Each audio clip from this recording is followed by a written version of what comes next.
Cash alone in Spain, how one trip changed everything. My name is Emily, I'm 26 years old, and I grew up in a quiet little town in Ohio, the kind of place where everyone knows your name and nothing ever really changes. But even as a child, I dreamed of something bigger. Pictures of Spain always tugged at something deep inside me, the castles, the colors, the music that seemed to pulse right through the photographs. I saved every spare dollar for years, working late shifts, exhausted but hopeful, dreaming of the day I'd finally take a trip on my own. The truth is, I had never traveled that far by myself before. My parents were terrified for me, but I looked them in the eye and told them this was my dream, and I needed to chase it. Finally, the day arrived. With one suitcase and a heart full of hope, I boarded a plane that would change my life in ways I never could have imagined. When the wheels touched down in Madrid, my hands were shaking. I stepped outside and breathed in the Spanish air, and I swear I felt freedom settle over my shoulders like a warm coat. Everything looked different, the language, the streets, the faces of strangers. It felt like I had walked straight into a movie. My first walk took me down wide boulevards where cafes spilled over with laughter, where guitar players filled the corners with sound, and where couples danced in the open like nothing in the world could touch them. Something in my chest whispered that I had made the right choice. And yet I was alone, and sometimes that loneliness echoed loudly inside me. Still, I promised myself I would explore, I would live, I would feel every single moment of this. I took the train from Madrid to Barcelona, watching golden fields blur past the window. The rhythm of the tracks made me dream about everything waiting for me. When I arrived, the city felt electric. Gaudi's towering buildings rose up like something out of a fairy tale, and the sea sparkled beneath the sun. I walked down to the beach, touched the water, and smiled. For the first time in my life, I felt brave. Barcelona wrapped its arms around me like it had been waiting. I bought a small notebook to record the journey, and every sound, every face, every step filled its pages. I was alone, but never lonely, because Spain itself had become my companion.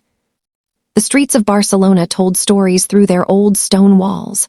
I wandered the Gothic quarter, where narrow paths twisted like secrets waiting to be uncovered. Old lanterns glowed above me, and I swear I could almost hear whispers from centuries past. That night, flamenco dancers performed with fire in their eyes, stomping their heels to a rhythm that seemed to come from somewhere ancient. I clapped along with the crowd, tears shining in my eyes. I had never witnessed passion like that before. It was as if Spain itself was dancing just for me. That was the moment I understood. Traveling alone wasn't emptiness. It was power.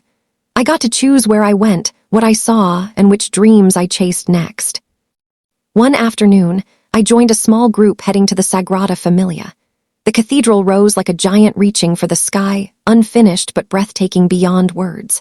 I half listened to the guide, my eyes locked instead on the stained glass windows, glowing like scattered rainbows. Beside me, an elderly Spanish woman smiled and asked where I was from. When I told her I was American, she gently took my hand and said, "Welcome." Her warmth filled something inside me I didn't know was empty. I realized in that moment that kindness has no borders. Even as a stranger, I was welcome here. That night I wrote in my notebook, promising myself I'd carry that lesson wherever I went next. But traveling alone isn't always easy. That's the truth nobody tells you. Some nights I felt genuinely afraid, walking unfamiliar streets in the dark. My phone lost signal, and I couldn't read the Spanish signs around me. Once, I got lost near an open-air market, my heart pounding in my chest, until a young man selling fruit guided me back with nothing but hand gestures and a warm smile. I made it back to my hostel safely, laughing at how scared I'd let myself become. I learned that night that mistakes are just part of the adventure, that every wrong turn can still lead you toward kindness. Slowly, my fear turned into courage, and that courage turned into confidence. I started to believe Spain was quietly turning me into someone new. From there, I took a bus to Seville, a city that glowed under golden light. Orange trees lined every street, filling the air with a sweetness I'll never forget. I visited the Alcazar, where the arches and gardens felt like something out of a dream. I wandered narrow alleys, guitar music drifting from somewhere out of sight.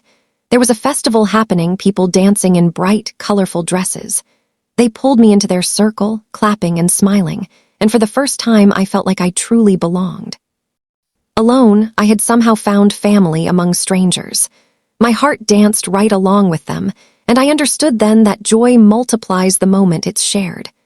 Seville became my memory of warmth, music, and laughter that never seemed to end. Granada came next, where the Alhambra rose like a poem carved into stone, its walls holding centuries of secrets.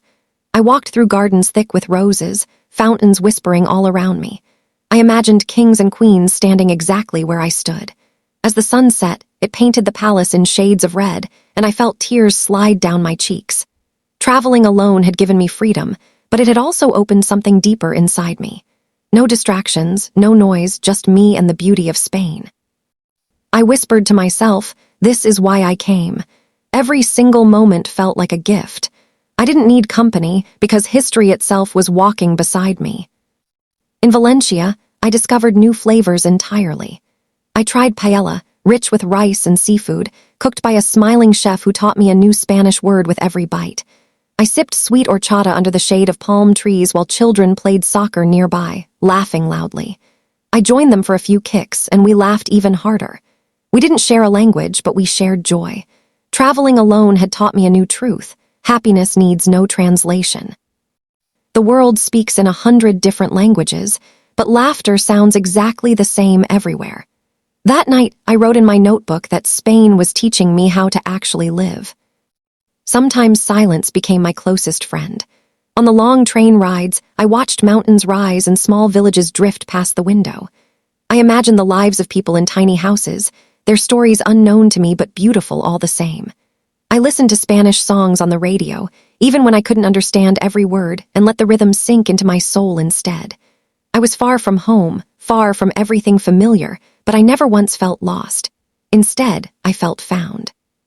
Spain wasn't just a destination, it was a mirror, showing me strength, patience, and courage I never knew I carried before this journey began. In Bilbao, I visited the Guggenheim Museum, standing in awe of the strange, sweeping shapes of modern art. Some pieces confused me completely, but others reached something deep inside my chest. A local artist struck up a conversation, explaining his painting about hope. His words stayed with me. I told him about my notebook, about the story I was quietly writing for myself. He smiled and said, "You're already an artist, life is your canvas." I carried his words like a treasure.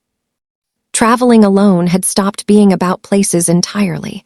It had become about the people who left pieces of wisdom behind wherever I went. I realized Spain had been slowly painting my soul in new colors all along. By the time I reached Malaga, my confidence had completely transformed. I rented a small bicycle and rode along the coastline, the sea sparkling beside me the whole way. Fishermen waved, children smiled, dogs barked happily in the distance. I stopped to eat fried fish with locals who shared stories about their families like I was one of their own. I no longer felt like a tourist. I felt like a piece of Spain itself. The waves seemed to sing as I wrote more pages in my notebook. My words grew stronger, my heart grew lighter. Traveling alone no longer scared me at all.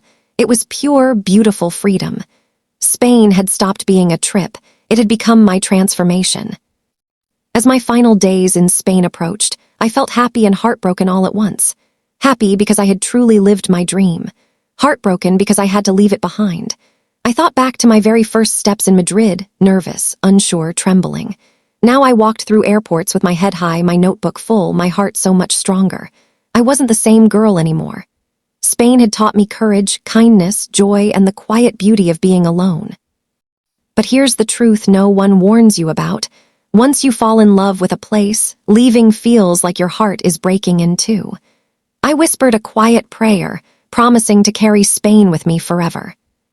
When I finally landed back home in Ohio, everything looked the same streets, the same familiar faces, but I wasn't the same person who had left. I sat with my family and shared every story, showed them photo after photo, told them about every single city. They were stunned, proud, and so happy for me. My friends kept asking if I was scared traveling alone. I smiled and told them the truth. Yes, I was terrified. But courage, I learned, only grows the moment you walk straight through fear. Spain had taught me lessons no classroom ever could. I promised myself that this would not be my last journey. The world was waiting, and for the first time in my life, I was finally ready for it. Now, whenever I open my notebook, I see Spain written across every single page. Madrid, Barcelona, Seville, Granada, Valencia, Bilbao, Malaga. Every city gave me a gift. Kindness, music, laughter, strength, freedom, inspiration, and courage. I left Ohio as a shy girl chasing a dream, and I came home a woman who finally believed in herself. Traveling alone taught me that you're never truly alone at all, because the world is always speaking to you in songs, in smiles, in the stars above you. My story hasn't ended. It only just began in Spain, where I found not just beauty, but the strongest version of myself I had ever known.